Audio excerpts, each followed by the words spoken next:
While current Yu-Gi-Oh! Structure decks tend to have really competitive cards in them that often change the landscape of tournaments for months, old structure decks were not so good. I've already talked about two, and today I want to talk about a third. And I'm not actually trying to go in order that these were released, but it just so happens that the last three I've talked about have been in order of release. And today we are talking about structure deck Dinosaur's Rage. Now, this was released in 2006. I don't know if Konami was just having a rough year in 2006 and 2005 in terms of their structure deck design, but of all the structure decks, I believe that this one is the worst defender of one of my biggest issues with these older structure decks.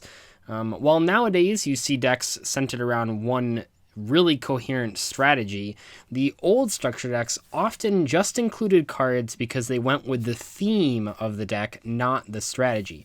Now, what do I mean by this? Well, in this deck, there are a ton of cards that are included only because they are dinosaurs. And while that's not inherently wrong, I do believe that it gets a little crazy when you're including cards like Seismic's Blessing only because the card in the artwork kind of maybe sort of looks like a dinosaur. Now, the Wind structure deck did this as well, and the Rock one did as well, but in general, this is the worst one because there are so many cards in here that are only included because they're dinosaurs. This is sort of Konami's fault because back in the day, there really just weren't good dinosaur cards, and even though the structure deck has 8 new cards, none of them actually made a difference, and it's kind of disappointing that it took us basically until 2017 to get good dinosaur cards. So what is the strategy of this deck? Well, it's kind of hard to find. Pretty much every card in here is only in here because it's a dinosaur. Unlike the Rock structure deck, which while utterly trash, did at least have 2 distinct strategies that you could look at. The Wind one was a little looser, but it did have 2 distinct strategies. This one, not so much. The first strategy that I can tell is centered around Jurassic World. Now, Jurassic World has no effects besides giving dinosaur monsters 300 attack and defense. However, there are cards in this particular structure deck that do include it in the artwork, which sort of makes the field spell aspect of this deck half the strategy. The first card that I want to talk about is Volcanic Eruption. This card isn't terrible. It's kind of slow. I mean, it's very slow, actually. Not only is it slow because it's a trap card, it's slow because it doesn't work until the end phase. But if you control Jurassic World and you activate this, during the end phase, destroy all cards on the field. Now that, like I said, it's slow. It's slow because you have to set it. It's slow because it works in the end phase, so by that time they've probably done all their damage. But I think the biggest problem with this card is that it destroys the Jurassic World, and I get that that's sort of the point of this card's lore, or at least what I gather. It's sort of like the Jurassic. It's just sort of all the dinosaurs dying, right? That's kind of what's going on in the artwork. There's just this huge eruption. It kills everything, including the volcano itself. So that's like one route to go. Jurassic World is also included in the artwork of Seismic Shockwave. Now, this card in general doesn't have any ties to having Jurassic World on the field, but it's worth mentioning because it is in the background. It's clearly like the prominent figure here. Seismic Shockwave in general is pretty garbage, honestly. It's basically a bad slow call the haunted that requires setup for no reason, and it doesn't even special summon the monster. It just adds it back to the hand. So it's like they really want you to go out of your way to get that dinosaur monster back, and no one would ever play this. If it was faster, I mean, if this thing self-destructed in like 2 turns or even 1 turn, maybe it would be playable. If it bounced the back row instead of locking them down, maybe it would be playable. There's a lot of tiny tweaks that could make this card halfway decent, but none of them are on there, and it seems like all 3 of the parts of this card are just ridiculously impossible to not only use but also abuse. And when you're looking at these older cards, you're really trying to get cards that have value, that give your deck more power, and this doesn't do that. So the other strategy, if you could say that, in this deck is summoning big dinosaurs. That's kind of like the only strategy dinosaurs had back then, especially before the structure deck. It's just, there were some big dinosaurs. That's kind of what you think about when you think about dinosaurs, is this big things. Big Evolution Pill was the main way that they were doing this. So basically, you tribute a dinosaur to activate it, and then for 3 turns, you can normal summon dinosaur monsters without tributing. This card isn't actually that terrible. It's kind of like it is a straight -1, and it's an eventual -2 when it blows itself up. However, it does save you a bunch of tributes, and assuming that you have the exact setup of Big Evolution Pill, a dinosaur monster to tribute, or I guess anything to tribute, well, any like halfway, like I guess you're trying to tribute bad dinosaur monsters, not good ones. So you need a bad dinosaur monster on the field, you need Big Evolution Pill, and then you need to draw 3 level 8 dinosaur monsters over the course of the next 3 turns. I guess in that very specific situation, this card isn't bad. However, that is just not going to happen.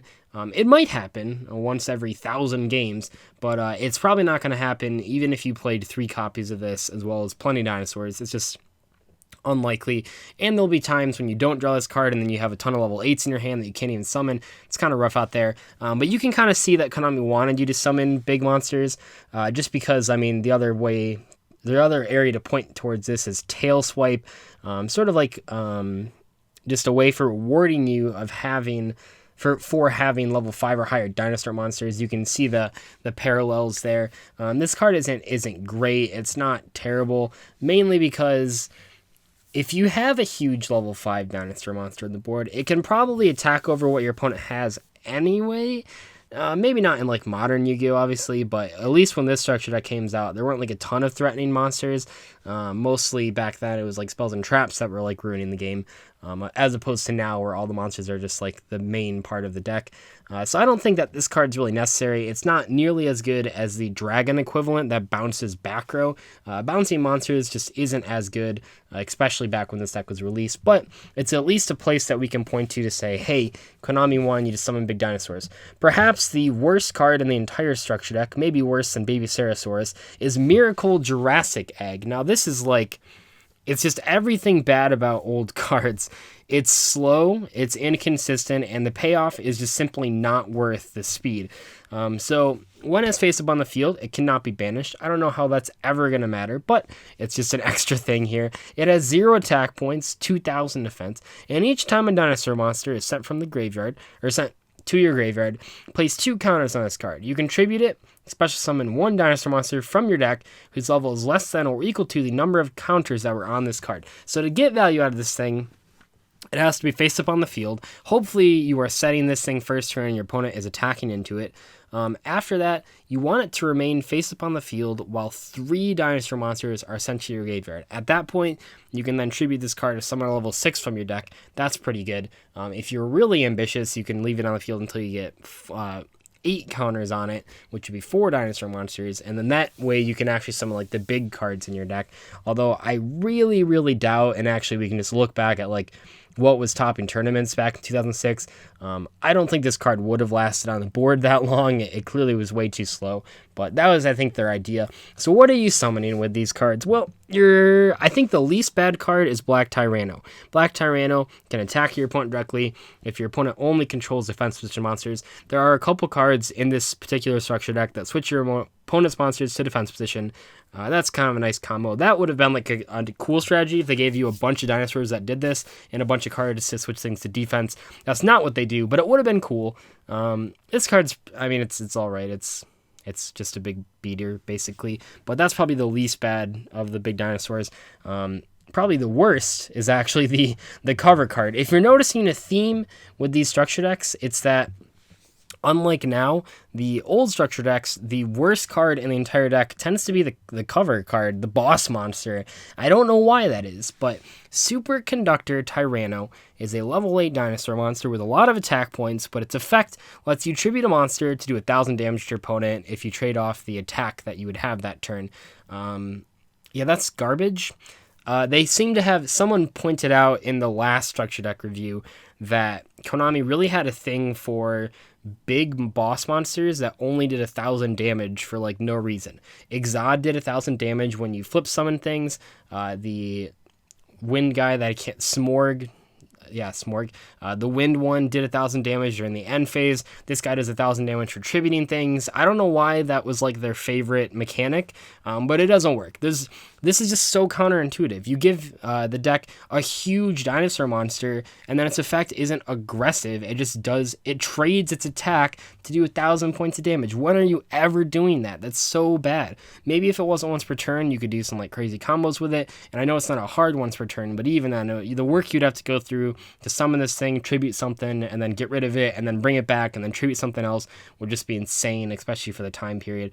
I don't know why this card doesn't have an aggressive effect. Obviously, they fixed this with Ultimate Conductor Tyranno in the recent Dinosaur Structure deck that actually had an aggressive effect, but this card is just baffling why it's so bad. Why couldn't they just make a card that was aggressive? I don't see why that's so hard in a deck that seemingly is trying to just outpace your opponent with big monsters, and then the boss monster doesn't even attack. Like, what a weird design choice. I just don't understand it. The last thing to mention is the sort of semi-strategy of Tyranno Infinity. Now, the modern Yu-Gi-Oh! Structure deck with dinosaurs does this quite well. This one does not. You just have Tyranno Infinity, and the way that you're trying to get its effect or its attack up is by using the trap card Survival Instinct. By banishing a bunch of dinosaurs in your graveyard, you can then summon Tyranno Infinity. The life point gain from Survival Instinct really doesn't matter. You're just trying to boost the attack of Infinity, but that's such a weird combo, and it's like, even if you bought three of these structure decks, which is kind of what you're supposed to do, you only have 3 copies of both of these, basically never going to go off. It's just really inconsistent. And kind of disappointing, because I think they could have played off the summoning the big dinosaurs more. I think they could have played off of the Black Tyranno effect. I think that would have been kind of cool. But they did none of these things. It was Konami's excuse to put a bunch of dinosaurs in a structure deck with no coherence at all, and then call it like a good strategy. And it's just sort of ridiculous. More ridiculous, perhaps, than the wind or the earth one, just because there really isn't a strategy in here, and that kind of bothers me. It's not a starter deck, it's a structure deck. The structure decks were supposed to be tournament ready. I mean, that's what they call them, and this deck is probably the furthest from that. It's crazy. But anyway, that was my review of this particular bad structure deck. If you have any suggestions, please put them in the comments below. I know that I've just gone in order at this point, but I'm actually not trying to do that on purpose, so feel free to put your suggestions so that I can maybe pick one that's not right after this one. I don't even know what the one right after this one was, but I'm going to try not to pick it for the next episode. Hopefully you guys enjoyed this episode, though, and I will see you later. Bye.